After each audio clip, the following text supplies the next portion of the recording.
Қайырлы таң, құрметті менің сыныптас достарым, абайлықтар, Кененді ауылында бірге оқыған абырайлықтар, институт оқыған курстас группалас достар. Бүгінгі сәрсенбі күнің сәттілігін тілеймін баршаңызға. Зор денсаулық тілеймін. Кешегі түндегі болған жер сілкіністен біршама көп адамдар өз-өздеріне енді келіп жатыр. Мен кеше түнде мүлдем ұйықтаған жоқпын. Кеше наргүні түнде көз ілмедім. Балалар сағат 2-де ұйықтады, ал мен сол күтіп отырдым. Сол телефондағы орналасқан бүкіл жер шарында болатын жер сілкінісін қарап отырдым. Сол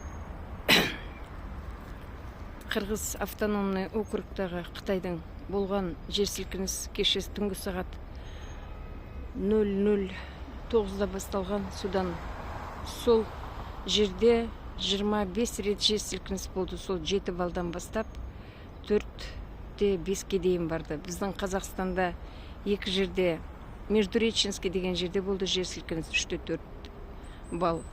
Тағы да келген жақта сол жерде болды 3-те 40. Телефонға бәрі келіп тұрады, уведомление. Енді біршама дегенмен қорқынышты әрине.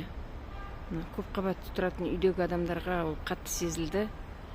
Дегенмен біздің Қазақстан осы жер сілкініске, осындай табиғаттың апаттарына дайын еместігін көрсетті. Халық мүлдем білмейді қалай өзін осындай жер сілкініс кезінде қалай өзін дайындалу керек, қалай болу керек екен.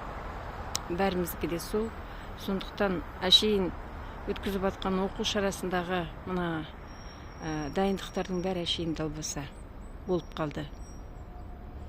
Тілейтінім барлықтарыңызға амандық. Алла тағала біздерді осындай келген оқыс апаттардан, зілзаладан сақтасын. Отбасыларыңа амандық тілеймін, бала-шағаларыңызға амандық тілеймін. Немерелеріңіз бәрі аман болсын. Туған туыс, жора жолдас, көрші қолаң, жекжат жұрат, құда-құдағи дегенде барлықтар аман болсын. Алла тағаланың берген жасын жасап, осы күнімізге шүкірлік жасап өмір сүрейік. Кеше бірнеше адамдар айтты, мына Нұрлытаудағы отыратын жұмыс істейтін жер, менің қызым сол жақта жұмыс істейді. Бірнеше әйнектер тырсылдап сынып, бірі ұшып кеткен. Ал енді Қытайдағы кешегі жер сілкіністен 25 рет болған. Көп, 100-ден астам адам жарақат алған, оның ішінде қайтыс болғандары бар. Оның ішінде 16 адамнан астам адам жоғалып кеткен, көп үйлер қираған. Сол күннің осындай суығында Құдай сақтасын, осындай апаттан, үйсіз, күйсіз қалғаннан Алла сақтасын. Аман болайық бәріміз. Барлықтарыңа тілейтінім амандық, жақсылықта көрісейік. Дегенмен аман сау жүріңіздер.